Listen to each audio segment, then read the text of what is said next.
Lindsay Village, whoops, of Cork. Sorry, I got the recording notice. I had to click it off. It was blocking my screen. Holly Jordan of Clark Lindsay Village in Urbana, Illinois, who is obviously probably flown here, and Eva Laevastu and Kathy Blume of Willamette View in Portland, Oregon, will talk about their experiences. Ann Lindsay, MD, is president of the Life Plan Humboldt Board of Directors, a group focused on establishing a nonprofit senior life plan community in Humboldt County. She was Humboldt County Public Health Officer from 1993 to 2011. She and her husband, Alan Glaseroff, MD, shared a family practice in Arcata for 28 years and raised their 2 children here. They were recruited to Stanford University in 2011 to establish a primary care clinic for Stanford employees and dependents and their families who have multiple chronic health conditions. The clinic improved care, lowered costs, and achieved top ratings in patient satisfaction with adoption of a new model of team care. But the lure of life in Humboldt brought them back north in 2017, and she's working on Life Plan Humboldt so she will not have to leave Humboldt County again. One of our guests also is Holly Jordan, who's 75 years old and has lived in Clark Lindsay Village for 6 years. She practiced law in Champaign, Urbana for 35 years. After dealing with selling their home, downsizing, and moving, she and her husband are extremely pleased with their facility and their decision to move when they did. Eva Laevastu retired in 2003. In addition to cycling and photography, she volunteers with nonprofits to help with technology. She lived a period of time here in, McKinleyville, I think. A former Air Force officer, Kathy Blume has been retired a long time. She plays the cello and has volunteered in many different organizations. Kathy and Eva moved to Portland from Bayside, sorry about that, in 2019. They selected Willamette View after significant research, visiting 8 CCRC or Life Plan communities. All yours, guys. All right. Well, that was a nice introduction. Thank you very much. So I want to I'm going to start with a couple of slides here, just to catch you up a little bit on case anybody, let's see, open view slideshow. Here we go. All right. I work with Life Plan Humboldt, and most of you are familiar with that. And the idea today is just to talk to some residents of Life Plan communities about what it was like, how did they decide? And we had a very nice conversation, a casual conversation preparing for this. And that's really how we want to carry it out today, is pretty casual. And you've had introductions to Holly, Eva, and Kathy. And just to review that a Life Plan Humboldt, we're trying to create a community like a Life Plan community here. And it really is a grassroots effort. And we've been a nonprofit since 2020. We have 1,100 people on our mailing list. So thank you, all of you. And we actually put in an offer from property in McKinleyville, and I'm keeping my fingers crossed about that. It'll be wonderful. And here's the site. It's off of well, you can see the shopping center and the Safeway. We're across the Cross Hiller, and there's a lovely property there. And the McKinleyville property that will be developed as a town center with wetlands and park and transit center and hotel and residence and commercial. So we're excited about being close to that. But the idea is you will hear about Willamette View and Clark Lindsay. We will have independent living and on-site assistance if you need it. And we're focusing on having a real innovative memory care in a home-like setting. And this is my mantra. It's like, I don't want, just call maintenance. So we're going to have maintenance-free lifestyle, and a lot of activities and amenities, and really give us a chance to stay close to friends and family here in Humboldt. So we are working to include affordable senior housing on the same campus. And our aim is to build green construction and net zero energy principles. And we have some wonderful people helping us with that. And we're going to provide good local jobs and open up housing stock as people move into Life Plan Humboldt. So it's good for the whole community, not just for those of us who are looking forward to moving in. So Clark Lindsay Village is in Urbana, Illinois. And here's a aerial. It was started by two visionary women. I love that. And who put in their wills to establish and maintain a home for elderly persons. It's grown a lot since then.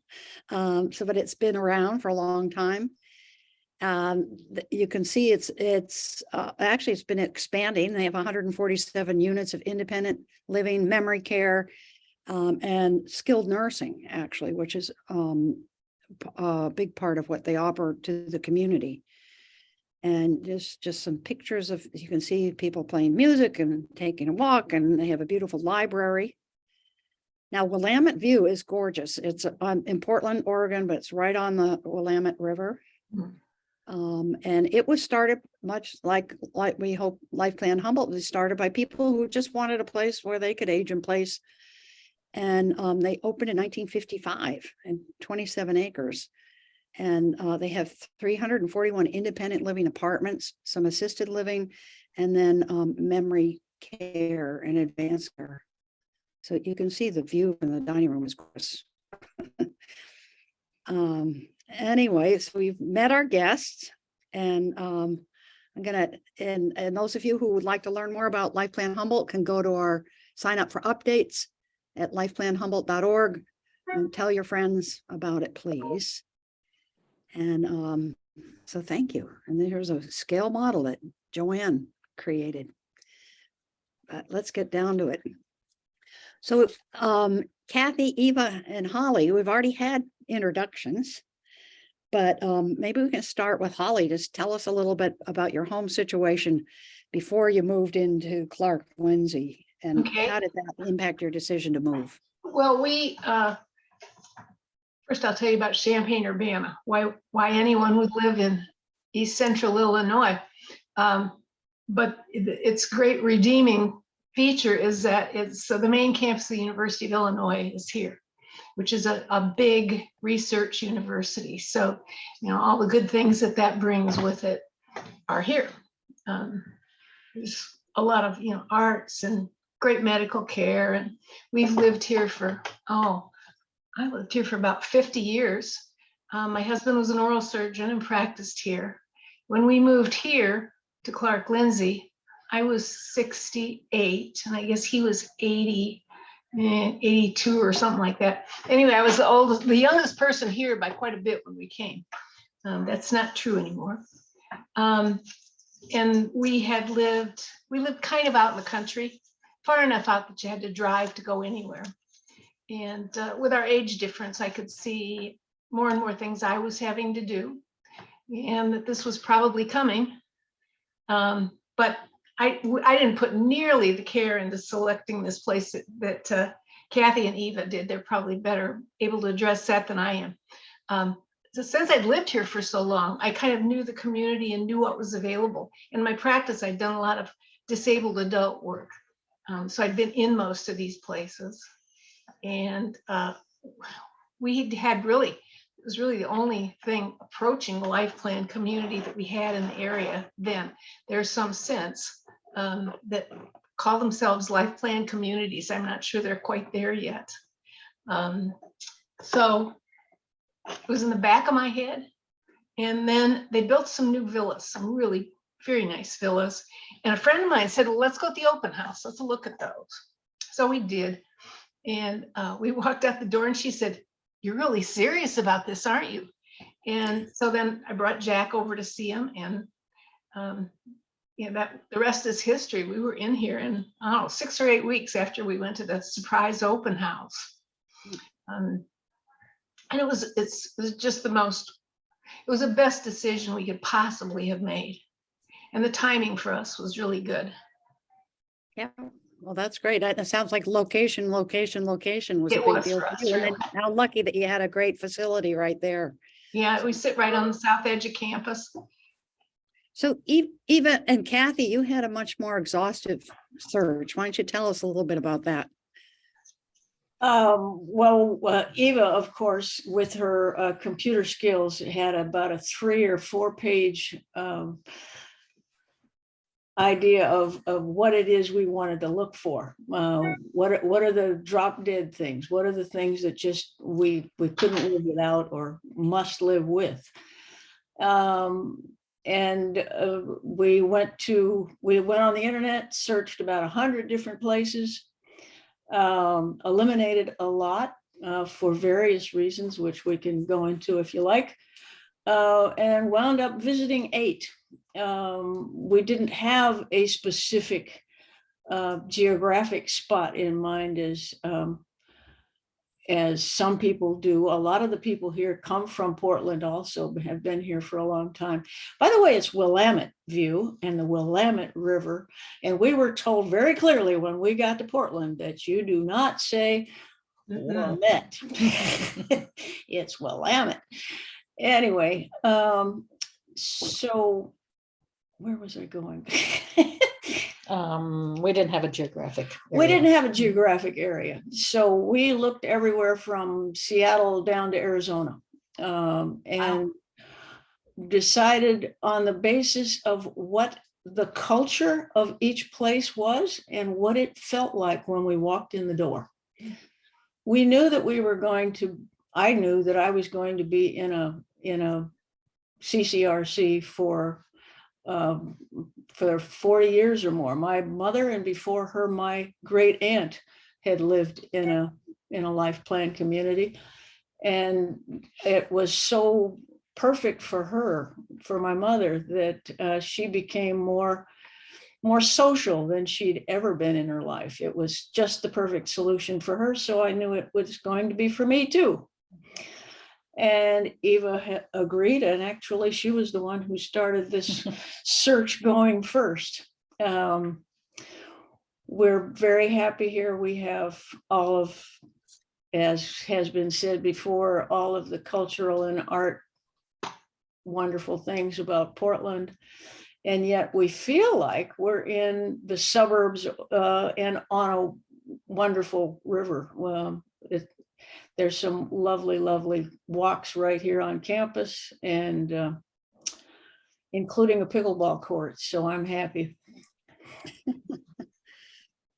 So, and you were able to visit a number of places as well, or you did a lot of your work on the internet, it sounds like. We did a lot on the internet. Go ahead. Yeah, our first cut was through the internet, and that narrowed it down to 8 places that we actually visited. There were a couple of them where we did stay overnight, this being one of them. And that gave us an opportunity to spend more time with the residents there and talk to them and get a better feel for them. So it came down to 2 places that had the same high level of energy and engagement that we felt. This place and Horizon House up in Seattle. But so this was the last place. And after seeing this, we realized that, we couldn't really live in Horizon House because it's in smack downtown Seattle, surrounded by high rises. And that is just not the kind of, despite the great feeling there, it was just something that I really don't think I could tolerate. I just needed the open space. So, and you're being a gay couple, would that enter into your decision process? It entered it into the sense that we needed to feel comfortable there. We were not looking for any particularly gay only or strongly gay kind of place, but it's just the feeling comfortable. Mm-hmm. And this certainly hit the spot there. Yeah. So, and then you had a home, you sold your home to downsize and move in. Tell us about that process. Difficult. Yeah. Love Humboldt County, loved the house. It was a sanctuary, just felt it's sanctuary is just really the feeling, just gives me goosebumps still thinking about it. And having well, Kathy can talk about having moved a lot.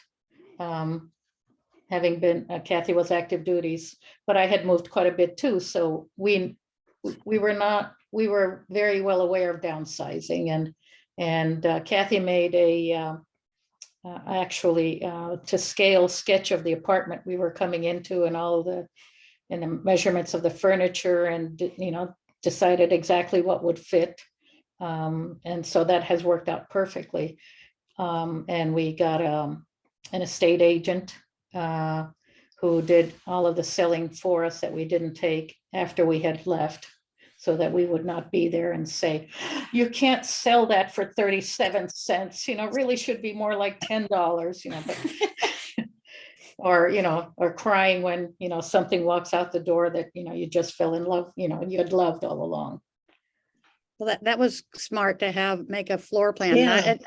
I visited Enzo, which is a new facility, a new life plan community being built in Healdsburg. And one of the things that they had at the visitor center were tape measures that they gave out. It's like, Yeah. so you'd be prepared. How about you, Holly? What was that process like? Well, we also hired someone. Our house sat on the market for quite a long time, but we did hire a woman that came in and basically said, take what you want and we'll deal with the rest. And had really a lovely, well-staged sale, couple-day sale in the house. And she also didn't want us anywhere near the sale. And I think she charged 30 or 35%. I don't know if you remember, Eva, what yours charged, your person charged. And at that point, I didn't even care. I just do it, just get rid of it. So Yeah. that was a great part of the plan. But around here, I talk to a lot of people who say, well, we're going to do something like that, but we're not ready yet. We're not ready. And a thing they seem to be stuck on is, how are we going to get rid of all this stuff? So I think hiring somebody is really, and you could drive yourself crazy trying to get rid of stuff. How did that work then for you, Eva, with the payment? Do you guys remember what you had, or gave a percentage of what the sale yielded or something to? I think 30% was about right. Again, it didn't really matter. We were hoping things would go to a good home and that we'd get a little bit of money for it, and then it wouldn't be a painful process. The actual process started a whole lot earlier. I think we must have started downsizing 4 or 5, 6 months before, getting rid of old photo albums, getting rid of pieces of memorabilia that we never looked at until we looked at that box and said, oh, that's interesting. Pitch. It was surprisingly easy, but did take time. It did take time. Yeah, going through the photos, I think, was probably the longest time of anything. I think that was the first thing I did, was the pictures, because I knew it was going to take the longest. Right. Mhm. Yeah, Holly. Mhm. So that's it. Yeah, I can see how that would. You have to scan them these days. Yeah. The other thing, I have a full unfinished basement here, which wasn't, wow. I wasn't looking for that especially, but this villa had that, which encouraged me to bring way more stuff than I should have. And I go down there and look around, and I brought some really dumb stuff. I'll go looking for something that I really want and discover I have a dozen parfait glasses that I brought.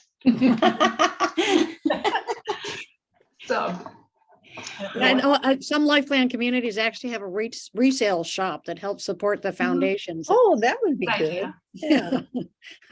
I've seen that. So things that you do move, or you didn't think you could, or you move and you can't actually fit if you're not as good planners as Eve and Kathy. Right.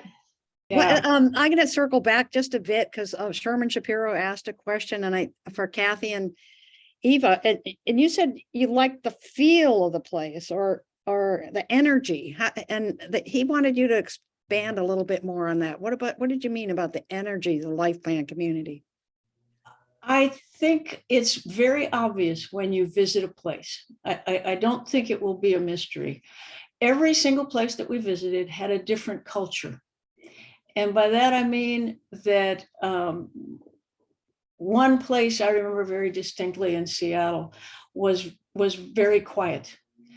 Nobody was in the hallways. Nobody was in community areas. Very few people were at dinner. It was like you bought an apartment and there it was. Other places were more or less social and culturally active, but maybe not in the same way. I'm thinking now about the place that we didn't visit, which is right next door to Willamette View, which is Rose Villa, which some of your folks from Life Plan Humboldt came to visit a while back. The culture of Willamette View and Rose Villa are both wonderful, but they're very, very different. Rose Villa was more set up on an independent basis, such that almost everybody is in a duplex, and it's on a hill. So everybody has to go outside in the weather to go to dinner or to activities. Yeah.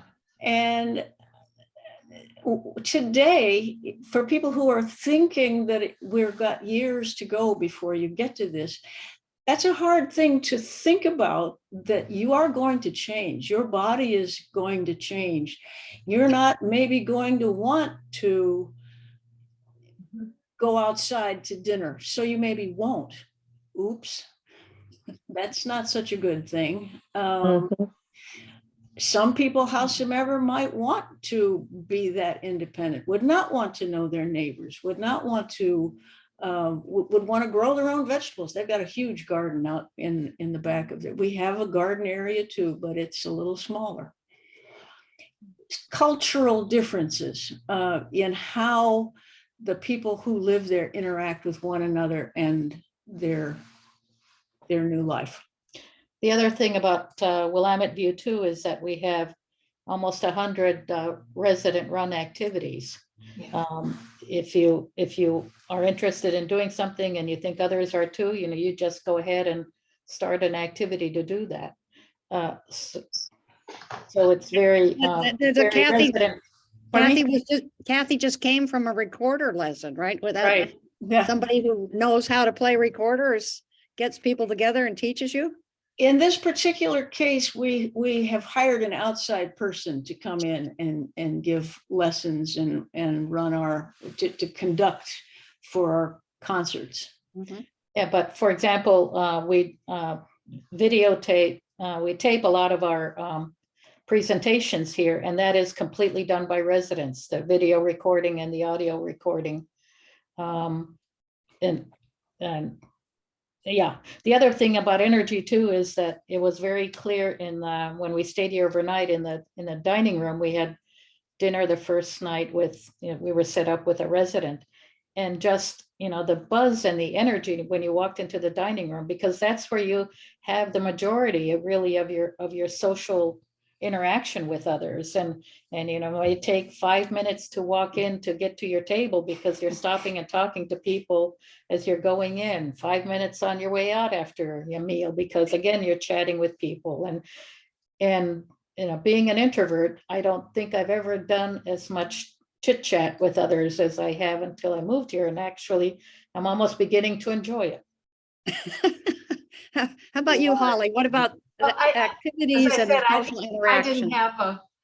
I didn't have too many choices about where I was going to go, but I think that once you narrow it down, you just need to go and hang around the place, talk to residents, and don't believe the marketing people, talk to the residents. Mhm. And I guess the character of this place is kind of driven by the fact that probably 50%, at least 50% of the people are retired university. Mm-hmm.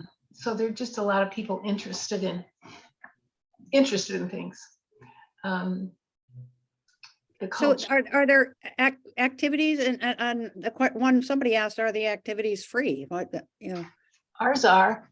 And the other thing I wanted to ask you, Eva, is how are the daily activities communicated to you? Well, funny you should ask that. We have a resident website that was done 8 years ago, And I'm in charge of redoing that website with a new platform and make it much more navigable and easier to update. We also, a lot of the activities are posted there. That's where we post all of the videos of recorded events and other kinds of things. The other thing we do is we have a monthly newsletter that's put out on paper as well as posted on the resident website. We have a weekly newsletter called the Friday Notice that again has postings or information from postings of activities or announcements. And a big thing is actually our bulletin boards that are up on the walls. We have, so each building has a bulletin board, and the same information gets posted on the bulletin boards because, you know, some people are coming in without computer skills, or you may lose computer skills along the way, so that, you know, relying on a website might not be the way to go. But it's also another place where we have kind of these intersections, you know, where people kind of, you know, you end up meeting somebody there at an intersection and you chat and you talk and you again have having your social event. And it's just so important to have these social events as we age. There's all kinds of evidence of good research about that. Mhm. About the effects of isolation. One thing we have here is all these people that are over 100 years old. And I don't know if you can attribute that to Clark Lindsay, but maybe. I think a big part is the CCRC concept. Yeah. We also have a bunch of people over 100. We've got, I think, a quarter of about 20% maybe of the people in independent living are over 90. And these are not folks that are over in the health center with memory issues. They are active people. Great. You know, one thing we didn't talk about in our when we were having our warm up for this is the fees, and I, you know, I assume always with the idea is you sell your house and that pays an entry fee, and then there's a monthly fee. Do you want to comment a little bit on that? I mean, it's a good question. I just assume I knew about it. I sure wasn't familiar with this model, and the model seems to be what these communities almost all use, where you're paying what seems like a real big chunk of money up front, in addition to your monthly fee. And I think a lot of people are a little bit put off by that because you are making a big unsecured loan to your facility. So I think you got to be pretty sure that they're financially sound. And I think it's important that they be a not-for-profit. Real important. So that's one of the things I look for first. And then another thing I would look for, and I hadn't thought about this until somebody asked me the question, is the pattern of fee increases. You know, how much have you increased your fees over the last 5 years?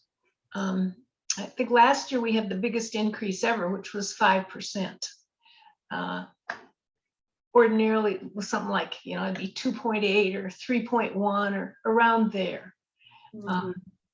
And so that's a factor that's sort of out of your control. But I opened the newspaper, I think it was yesterday morning, and on the front page it was Urbana utilities, Urbana electrical fees going up, or tripling next year. Well, you know, some of that's got to be passed along. Tripling.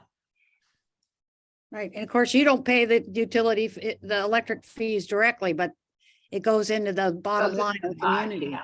Right. And that's one of the benefits of being a life plan community. Those kind of bills go away, thank goodness.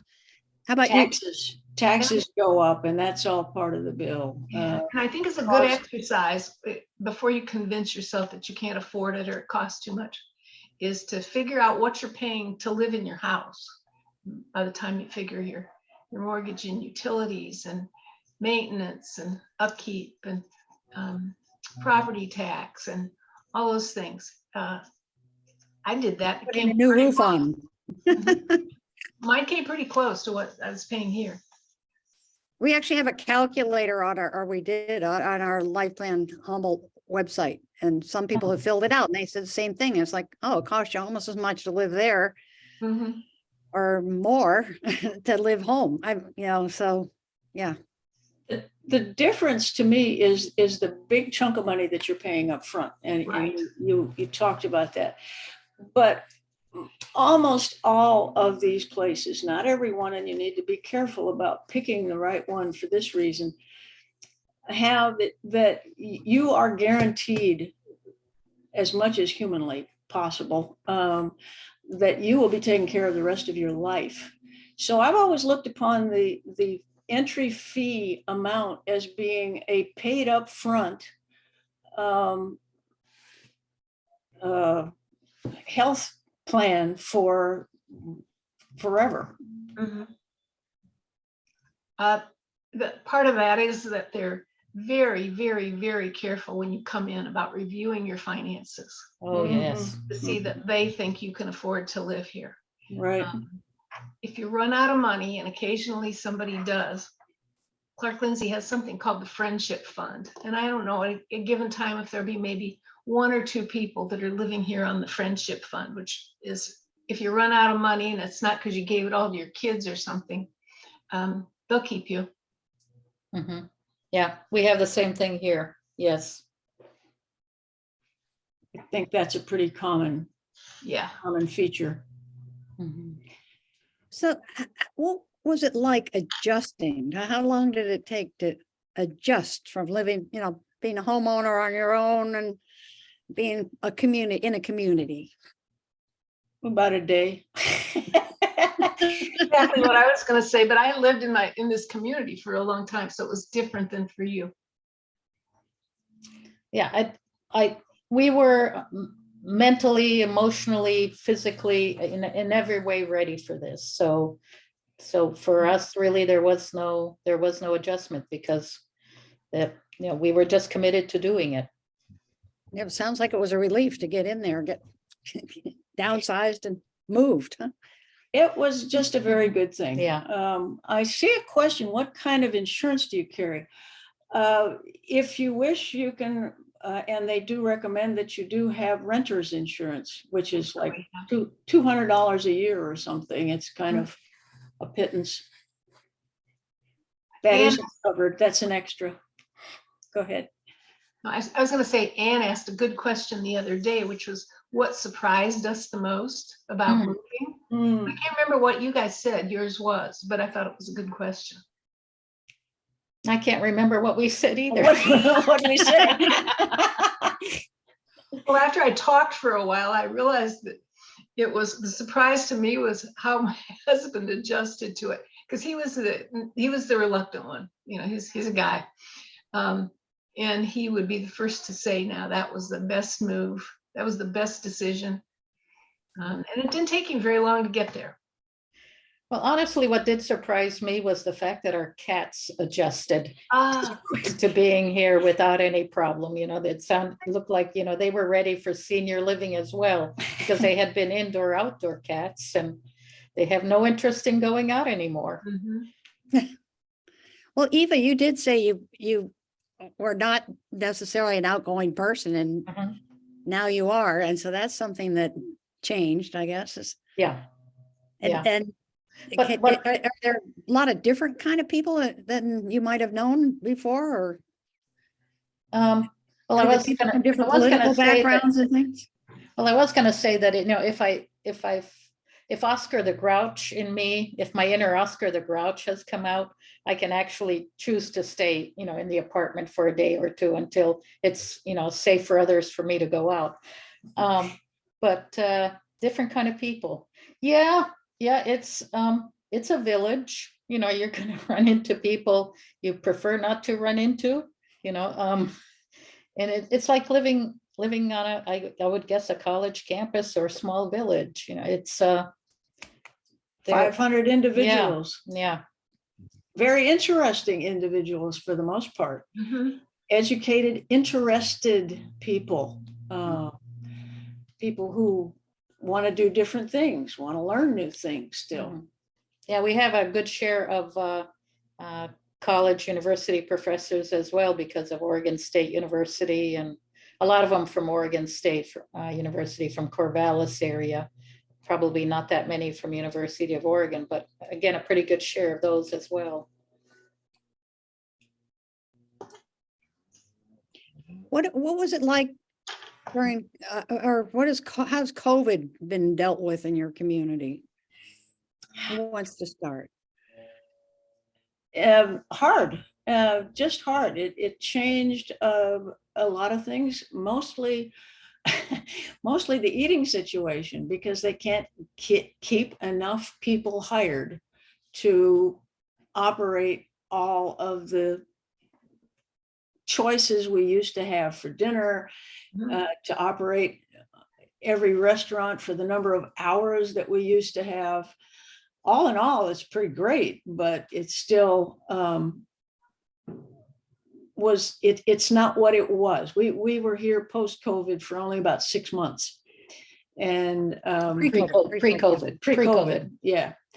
And then after that, it's been all different kinds of restrictions. Well, we can now get out more, we don't have to wear a mask within the complex at all, if we so choose.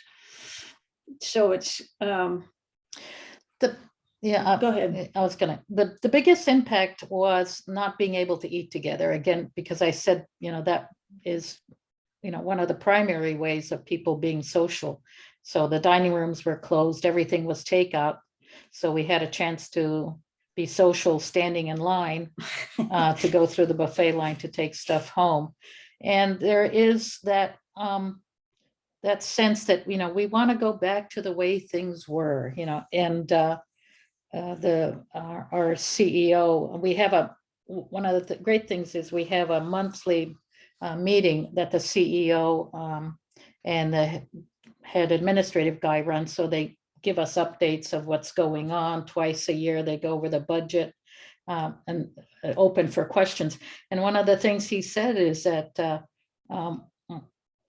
that the world has changed, and we yes, we would love to have things go back to the way they were, but really from here on out we have to look forward and see how do we adapt to a changing world.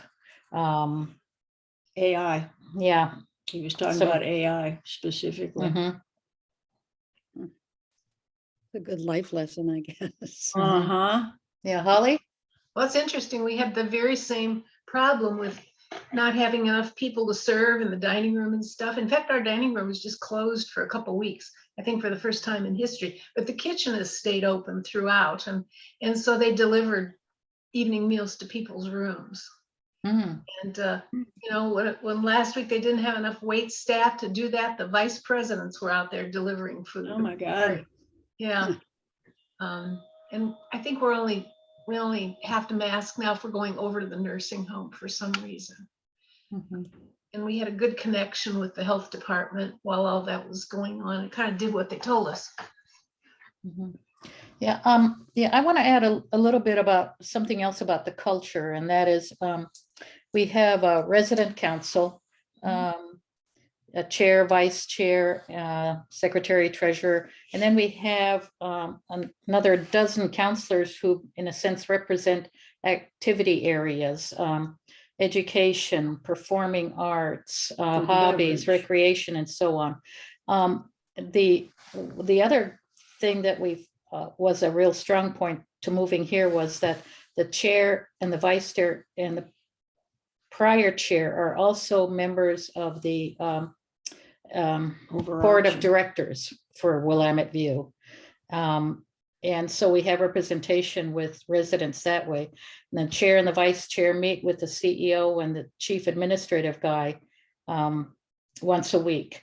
And we also have several committees where we have the representatives from administration on there, like a resident food and dining committee. And I forget what some of the other committees are. So there we have a consistent dialogue between residents and administration. So that is part of also working together in terms of moving forward. How do we adjust to a changing reality. I just had a conversation with a friend yesterday who moved into a Life Plan community in Mountain View, California, and she said the activity director had them, didn't know why people weren't going on the activities, and they went to the ball game and they went to, different things. And she said, why don't you ask us what we want to do?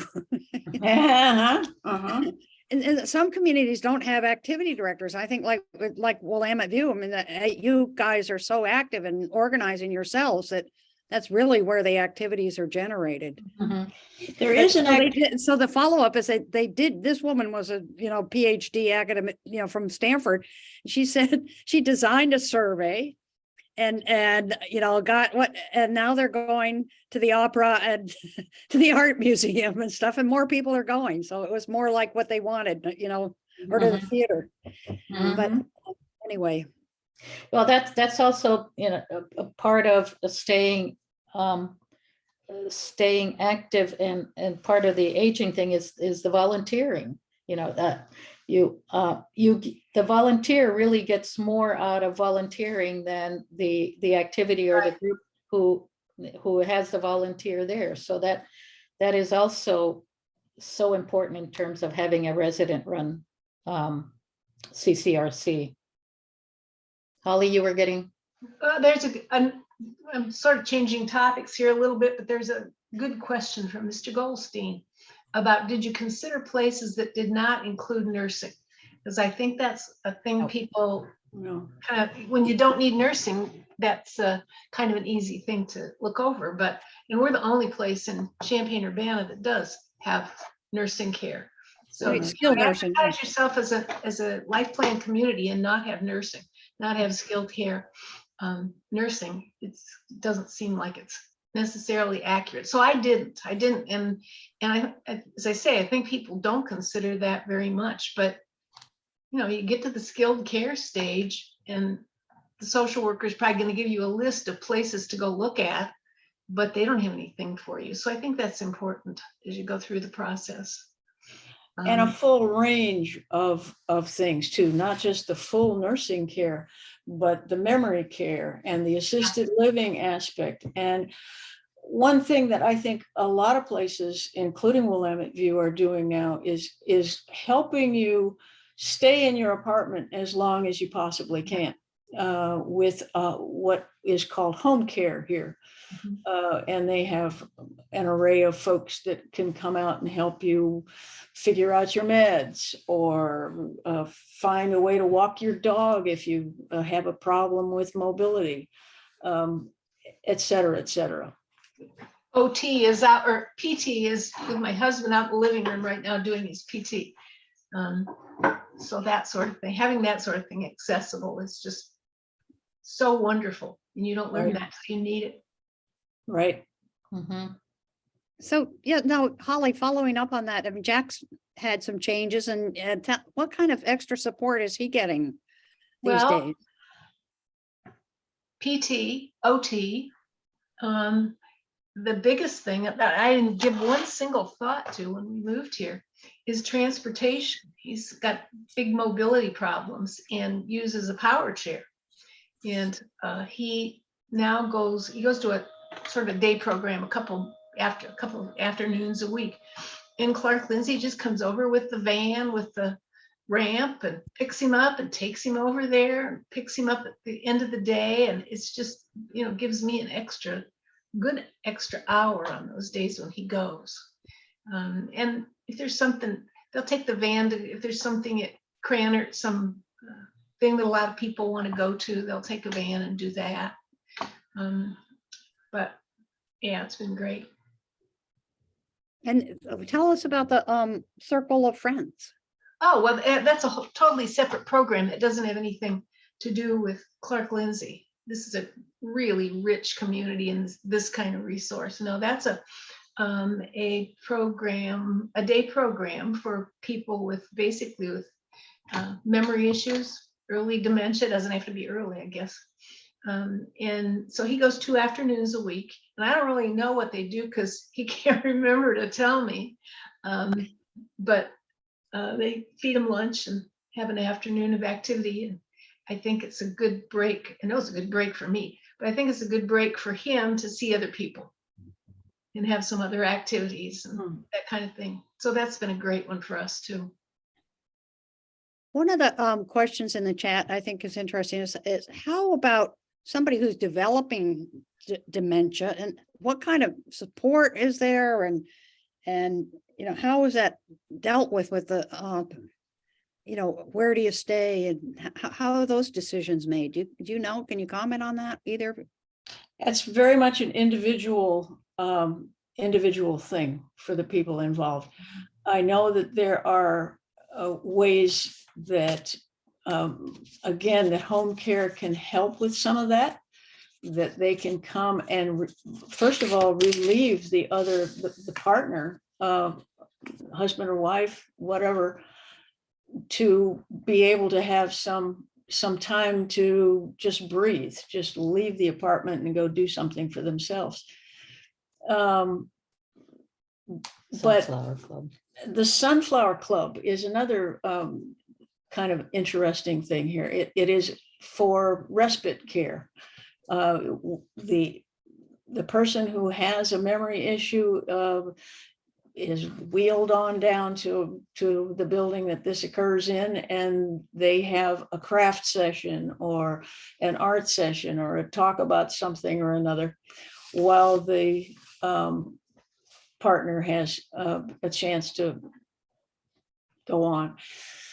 The difficult decision comes when it's time to move out of your apartment into either assisted living or the health center in some aspect, some stage of care that's needed. And I know that it's a very careful and not a quickly thought out thing, that people are counseled on how and when this should happen. But I can't answer on a personal basis because that hasn't been the problem. Not yet. Well, I don't think there's Yeah. any harder, more painful decision than to move somebody out of their home. I'm thinking, like, should my husband need to go over to assisted living or to skilled care? How would that even feel to tell him that? He would be heartbroken. Plus, my bill would double every month, paying for two places. That's right. Mhm. Yeah. That's right. But In some cases, people here have gone together, even though only one Yeah. needs the care, Mhm. or separate. It depends on the people, what they wish, how they want to live. Who's available to help with the decision and the intervention? A neighbor across the street who last Sunday, I guess, got double teamed by her primary care physician and her priest. And he came and got her and took her to the doctor's office, and they sort of told her, they didn't ask her, but she didn't have much choice. And so I saw her when she came home, and she was just devastated. But it was the right thing to do, I think. It's always a tough moment. I think, though, in some ways, by living already in a life plan community or CCRC, you're not moving far. It's easier than being totally independent in the community and having to make that choice. And even a friend of mine moved to Rogue Valley Manor in Medford, knowing that her husband was developing dementia, and really the alternatives here in Humboldt would be someplace he would be in a care home, and she'd have to drive to see him. Where if they're all in the same community, she could walk over, or very easily see him, have dinner with him, and have activities. So yeah, it is a challenging thing, but I think that you guys are nodding your head. You agree that if you're already there in a community that is built for support, helps to make it easier. Yeah, we've had some dinners with some neighbors that in these two cases, the wives are the ones who had dementia and were in memory care, but the husbands would bring the wife out to the dining room to have a meal, and we would have the meal together, and then they would escort the wife back, so that they're not there behind bars forever. So there's still a lot of interaction.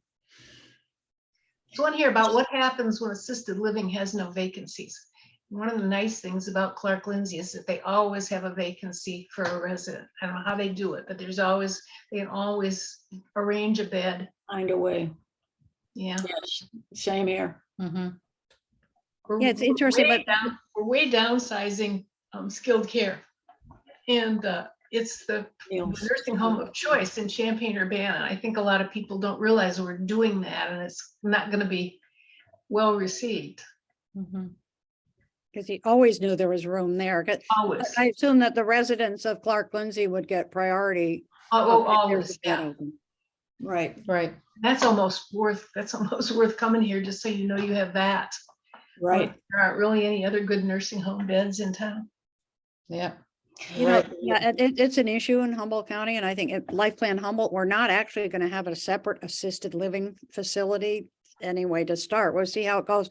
We're going to provide those level services in people's independent homes. So that's one model that I've seen in other communities, and particularly the newer communities, because it's Hard.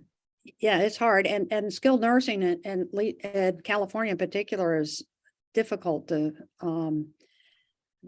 to set up and Laws. feed and run and Yeah, it's so regulated and so hard to staff, and yeah.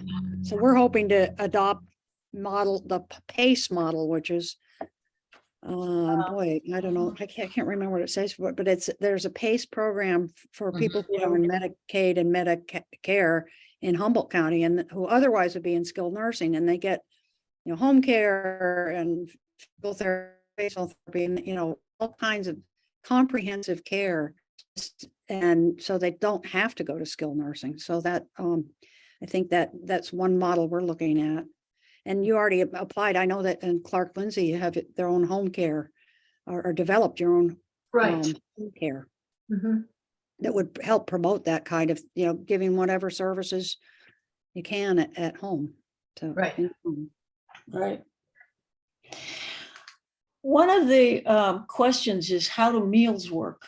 And does your monthly fee cover what kind of meals? I think this is the area that we found that was perhaps the most divergent among all of the places. Every place seemed to have a different way of doing meals. Some people, they give straight 1 meal a day, period. That's all you get. Others give straight 3 meals a day. You get them all, whether you want them or not. Others, in our case, we have a point system. We have a point system that you get a certain number, every meal has a point value, and you get 300 points a person for the month. Well, we've never, ever, ever in 3 years used all our points. And that's not only eating in dining rooms, but eating in buying stuff at the little marketplace, which is really a basic little tiny 7-Eleven with some fancy foods and basic foods thrown in. So I think it is well to look at that. One place was extremely expensive. City prices for big city prices for each meal, and only a very small amount of a credit for everybody. So it's something to look at carefully. Yes, those credits are included in our monthly fee. How about you, Holly? Well, since we're in a villa, we're told we're really independent living over here in our villa, so we don't have a dinner plan. Oh, I think we could get one, but we'd have to go over and get our meals. But the people in the main building all get 1 meal a day, and we're on a point system too, so they can skip meals and go out to dinner and stuff like that. But you all have your own kitchens. I mean, if you want to eat Yeah. at home, then Yeah, our villa is like 1,700 square feet, plus my unfinished basement where my parfait glasses are. Yeah, I have a nice kitchen. we have a nice kitchen too, and it's about 3 times too big. Everybody who moves in, according to our marketing people, wants a big kitchen. And if you have to cook yourself, that's something that's necessary. But for here, people don't ever realize that the majority of their meals are going to be in the dining room. And it's not out of a sense of, oh, I have to use up my points, therefore I have to spend every meal in the dining room. No, that's not it at all. It's that it's a good thing, and it's very different from place to place. It's all I can say. A nice thing we get as part of our monthly fee is $200 to spend. We can spend it in the dining room. We can spend it on, I spend mine on personal training, in the beauty shop. Yeah, well, what was happening in the last couple of years we were in Humboldt is that, it's getting time for lunch or dinner, and the question was, what do you want? I don't know. What do you want? I don't know. What do you want? And it was just, I don't have some that. I'll go to nights, the store. Yeah. some nights it was just popcorn for dinner. It was so like, we were finding that we just weren't in the mood to cook, decent meals. And it's been nice not to have to do that. And every once in a while, I feel like cooking, and we'll cook something. Mhm. But it's just nice not to have that constant pressure. What are we going to cook? I don't know. What do your communities do to promote wellness? I mean, that's a big word, but and you already mentioned the social connections are really important. I think that's probably the biggest thing. And Holly, you have a personal trainer there? Or? I have one. That's in addition to the other stuff that happens here. But we have a wellness, I don't know what she's called. She's the wellness coordinator or something, who's in charge of all of the classes. And there are, 10 classes a day, probably in the pool or in the gym or whatever. So we do that. Walking, we're on the edge of a park, so we have good walking. What else? We're having Our wellness includes not only that, but a counselor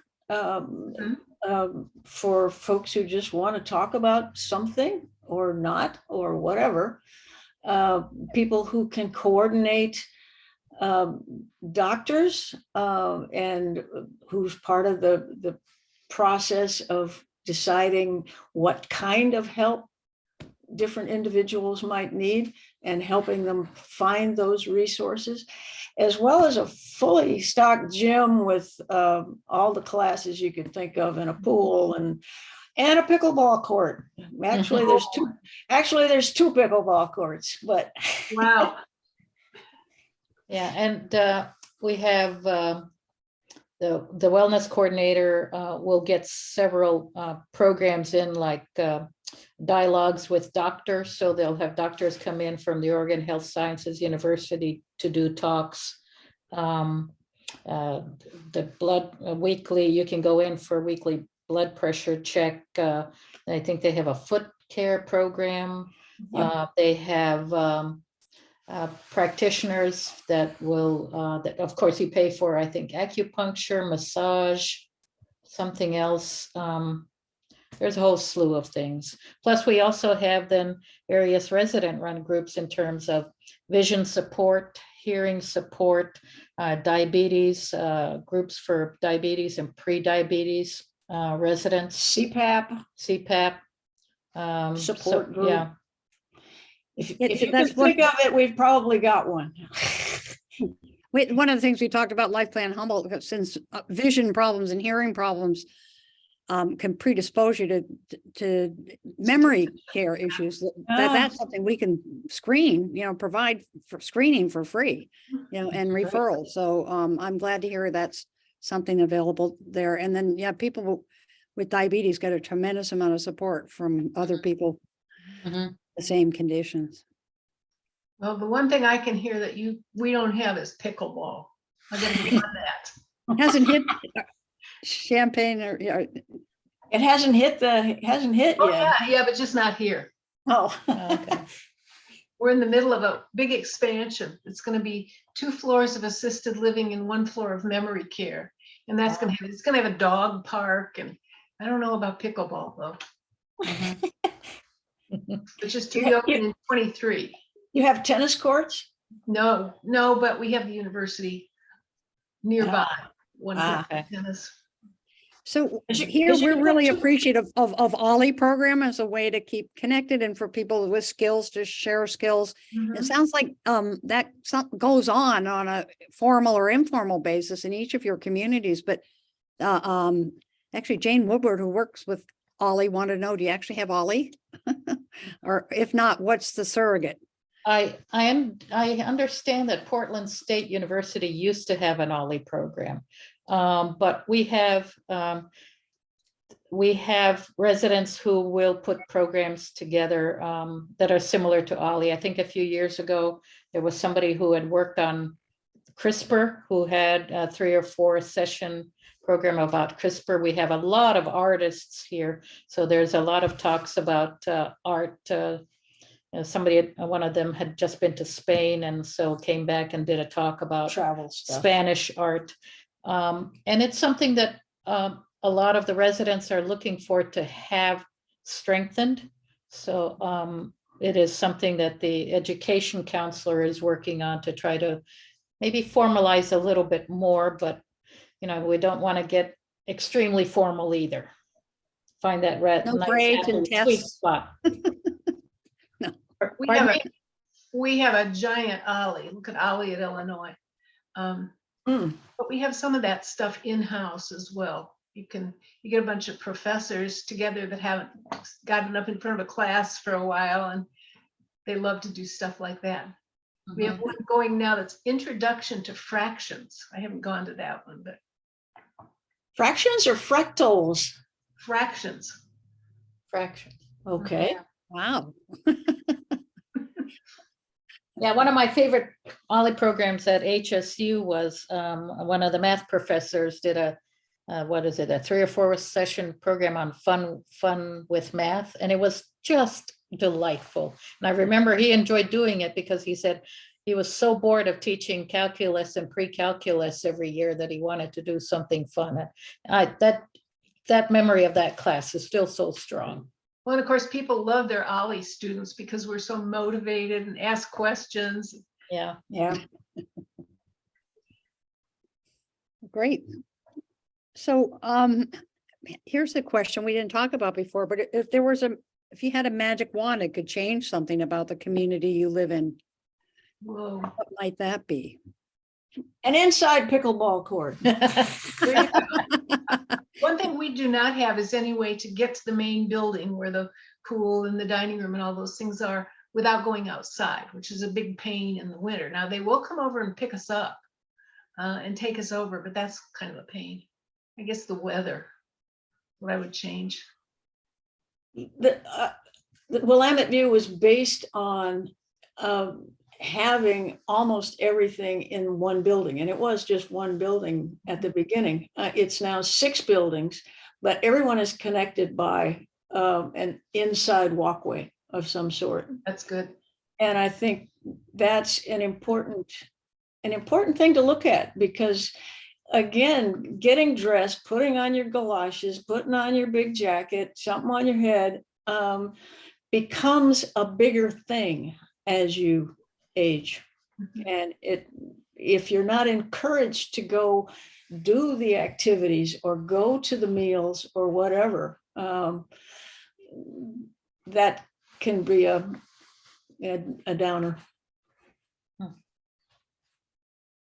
Well, we hear from the audience that there's indoor pickleball through OLLI at Cal Poly, and there also is indoor pickleball in McKinneyville where we're looking to locate. So it's within a couple hundred yards of our potential community. So Well, we got pickleball covered.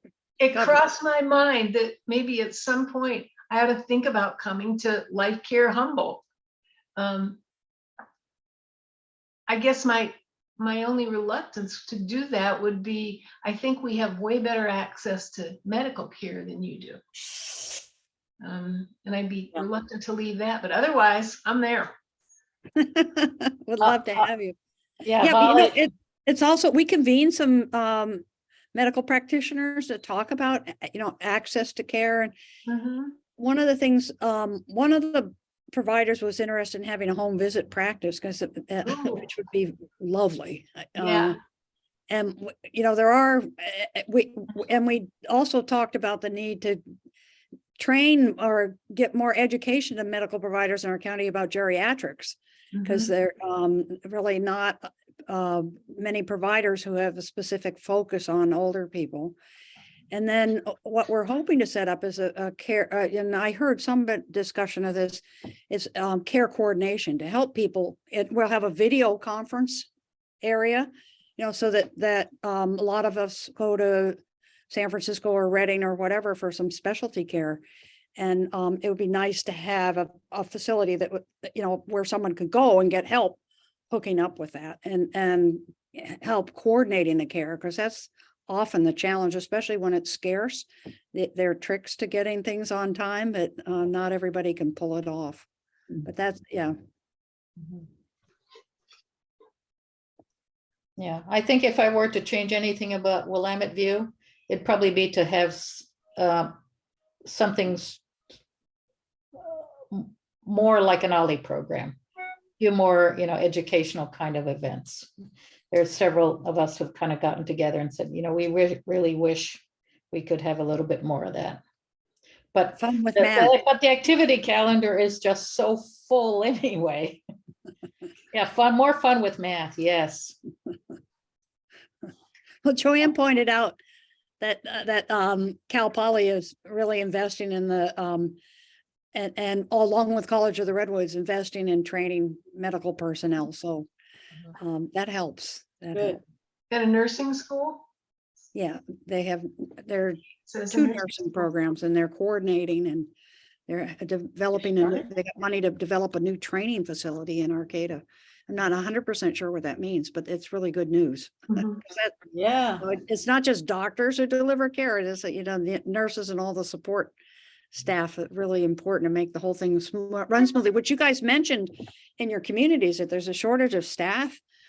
You know, in the dining area, then you don't eat there, you know, they have to, don't have people to wait on you, then they bring it to you in your house. So I wonder what the community does to make employee help and encourage employees to be happy and stay. Most of our wait staff are high school kids, Mhm. which the residents love and the kids like. I think they come over at 4 and stay till 7, serve and clean up. And that's a pretty good job for $15 an hour. So we get a lot of those people. Yeah, same here. We used to have the same college kids when they came home from the summer, you know, work in the dining room, but that hasn't happened now for the last couple of years. Yeah, another drawing point for coming here was that we asked about the turnover of staff, and a lot of the staff, when we, you know, checked, had been working here for 20 or 30 years. So that was a big plus about the kind of employment culture. I really don't know what they're doing these days in terms of recruiting, but they're competing along with everybody else. So I'm sure there's been some raises in wages, and you know, they have the, you know, kind of the Get One program. You know, we'll, you know, bring somebody in and you get some kind of bonus, and they have an engagement programs where staff get certain number of points for doing certain extra things, and then we have also an extensive employee appreciation program at the end of the year that's going on And right that now. too. Yeah, because we Yeah, can't tip. Yeah. Any place you look at should have a resident handbook. I think that's always a good place to look. Yep. But it also is long and interestingly involved for those of us who can read it and want to read it, but there's a lot of people who don't read it. Well, the council is actually working right now on reducing the resident handbook down to 6 pages. Which seems a little minor, but Yeah. you know. You could put the rest of it online in your web page. Yeah, we're doing that. Eva. That's it. Yeah, that's what we're trying to do, is making the website kind of your portal, your one place where you have the most recent information. And if you need to do a printed copy, just print it from there and stick it in the, create a handbook that way. So then you don't have to update the website, update your Word document and so on. That's what we want to do, is streamline the information. One of the things with COVID is some, in addition to having problems getting staff on the job, also residents were reluctant to move in and the occupancy rate went down. Is that something you looked at when or how's the occupancy at Willamette View and Clark Lindsay and Going up. Going up. going up? And people moved in, albeit in smaller numbers, all the way through the pandemic. We had a process of everybody had to spend 2 weeks in a house, one of the houses that we owned across the street, to isolate, and then they were allowed back over when their apartment was ready.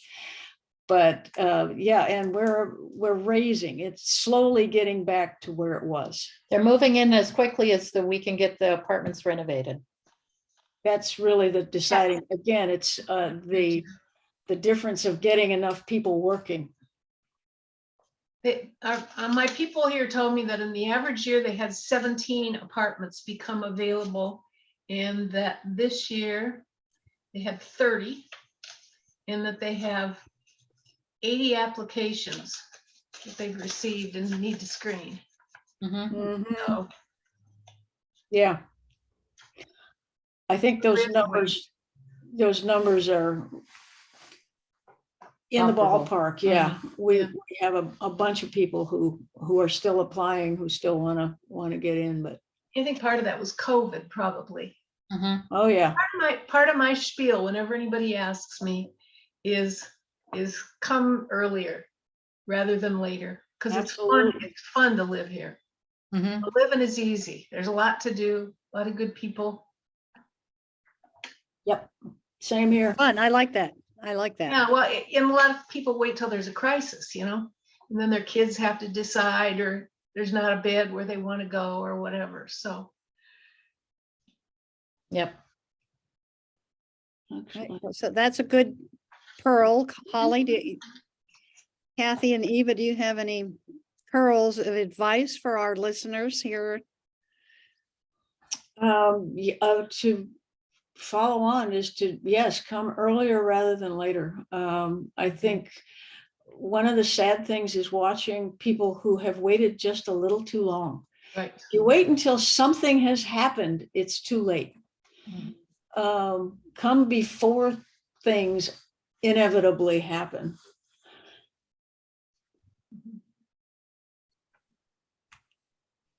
And do diligence. Diligence. You guys, Eva and Kathy, you were kind of the model for due diligence. Oh, I'm the model for none. Well, we were asked to do a marketing dinner with some prospective residents, maybe a year ago. And her checklist was 8 pages long. So Beat us all, Holly. beat us, yeah. Ask questions I never thought of asking. Would you be willing to share your checklist? Do we still have it? Yeah, if I still have it, I can email it to Ann. You bet. That'd be great. Mhm. Then we wouldn't have to recreate it all over again from scratch. But then again, you also need to put your personal issues on Well, the of course, checklist as but well, you yeah. might have thought of stuff we wouldn't have thought of. Yeah.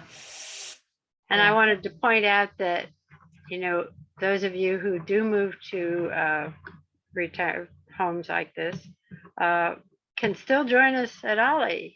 For $35 a year, you can attach. Yeah, I mean, even if you aren't part of OLLI, don't join OLLI and become a member. You can attend the brown bag lunches at no cost. So, but you will get the notices about them if you become a member, and you can always take classes because a lot of them are online still and probably will continue to be so. So we're happy to have you continue to join us. You know, I don't think I gave up any of my community activities that I did. So it's not like you're bailing out of those to go do this. We still have the occasional person who works full-time or Nope, part-time. I don't know if we have So- anybody now, but we did. Well, somebody had a I mean, Life Plan Humboldt, one of the, we're all going to be making this up together. You're not going to be able to interview the residents or see the program. Although we'll have a nice model that Joanne has already been working on. So, but somebody just asked an interesting question. What if you want to like move into Willamette View, and then as Life Plan Humboldt opens up in a couple of years, move out? Is there a way to refund, get your entry fee refunded? There, almost every place, including Willamette View, has some kind of a system to get some or all of your entry fee refunded. You can say, I want to put in the smallest amount, but you still get, I think it's 6 months, that if you move out within 6 months, you'll still get your full amount back. For more money up front, you can get as much as 100% of your money back. Now, is it worthwhile to do that? That's an individual decision. Yeah, I'm trying to find it. Trying to find those numbers. Yeah. We Yeah. had to select when we came in how much we wanted of our money back. And for some reason, I don't remember that there was even a reason, 75% sounded good. So when neither of us lives here anymore, we get 75% of our original money back. Right, most places have over the first couple of years, it amortizes down, and yes, you have the option like Holly just described of paying a higher fee when you enter in order to get a varying percent back, you know, depends Later. on how much you pay back to your estate. Mhm. Who the hell? Okay, there were questions about organic food and how, and, you know, good quality food, healthy food. And I guess that's one of the things you probably judged in your criteria, but also how the point system for meals work, a little bit more elaboration. Organic food as much as possible. They get it from local farms, local produce places. The point system, again, is we get 300 points per person. That is an average of, I think, 7 or 8 points for a full meal at lunch and 10 or 12 or more for dinner. And that includes a fresh salad and an appetite, or a salad, perhaps fruit, an entree, veggies as much as you want, some kind of a starch, and a dessert Mhm. for 10 points. Sounds So like college. I Oh, wear no, wait. yeah. It's more like 12 points, I think. 12 points dinner. for dinner. Yeah. And how are the points tracked? Do you have like a little debit card or something like that? No, they know our name and they put our name in the computer and it pops out how many points you've spent for the month. Yeah, and we can ask for a receipt that will show us, in a sense, like how many points were charged for the meal, or we can also go online and track our how we're spending our points that way. But we don't bother anymore because we never approach the number. Mhm. Yeah. You can, if you exceed your points, you can just pay extra for it. Mhm. Every point is worth 50 cents, I think. And is it a use it or lose it, or can you carry it over to the next month? Carry over 10%. Yeah, so for us, because combined, I think we have 1,300 points or something, so we can carry over 130 points combined. 20, but Mhm. yeah. So one of the things that, you know, when talking to people about and Humboldt about what's important to them, and that eating together seems to be a big thing. And so I mean, in addition to just showing up at the dining room, do you entertain in your home, or do you make a point to have, you know, can you reserve a table that And, specific, okay, you're Right. not, All yes. of those, Yeah. all of those things. For the most part, people do not do any entertaining at home. If That's rare. it is, it's going to be either a very special meal because somebody has a special thing and they want to share it with a couple of friends, or more likely just drinks before dinner, for Mhm. instance, or something. Mhm. Very, very little in apartments. So you don't have to keep your apartment super squeaky clean between housekeeping visits. Yeah. So, yeah, we do. Yeah, we basically will set up having a meal with somebody else, meeting them at one of the dining rooms. And if you have guests from the outside, can they join the dinner or the meals in the dining? Not right now. Not under both COVID Under COVID. and the staff issue. The staffing issue, it probably trumps everything right now. The smaller dining room does have servers, and it's just very busy with reservations right now, very, very busy. And the large dining room just doesn't have enough servers, so we're still going through a buffet line, grabbing our meal, and then you can go sit at a table there. Or take it home. Yeah. Lots There of are options. some nice restaurants in Portland. Yeah. Mhm. Yeah. Yeah, many of them survived, so Yeah. it's a good thing. And then Yep. housekeeping, many of us would just as soon get rid of that chore. Is that part of your month, covered by your monthly fee? Yes. Mine How is does not. I still have my own housekeeping person. Oh, Yeah. Yeah. And But yeah, we get, in the main building, yeah, they have housekeeping. yeah, every other week. Mhm. Mhm. it's every 2 weeks, which is part of the fee, part of the normal fee, or it's right now it's every 3 weeks because of staffing again. Housekeepers are in short supply. Maintenance people are in short supply. Food and beverage people are in short supply. Yeah, But the challenge. it keeps getting incrementally bigger, but the increments are quite small. Mhm. All right. Yeah. Oh, you were asking what would I like to have happen? I would Yeah. like to have the pizza oven Return. return. Because there's in the main dining room, there's a bar area, and I just used to love going there.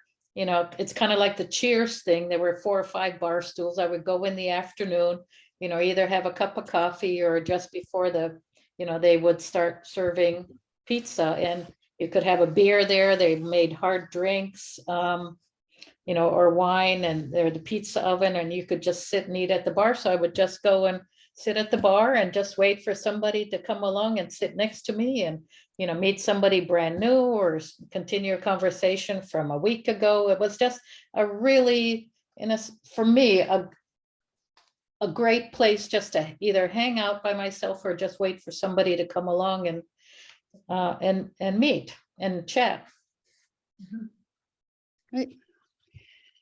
Well, I think we kind of answered lots of questions. You guys are wonderful. I've enjoyed this conversation.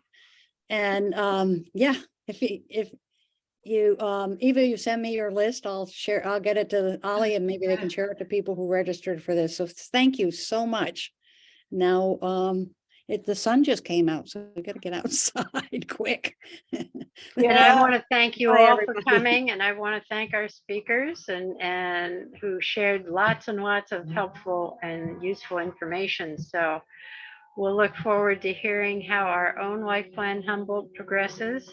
And you haven't mentioned, when will you hear about the McKinleyville project, do you Oh, think? God. Maybe this week. I don't know. I'm hurrying it. Yeah, I'll let you know. Keep That would be everybody sign wonderful. up for the newsletter on it. Go to lifeplanhumboldt.org and sign for updates, and you'll hear. We'll let you know. that's great. Hear And I me want to thank yelling you all and for coming. screaming. And I want to let you know that next week on November 14th, we will be hearing from Patrick Higgins, who's head of the Eel River Recovery Project.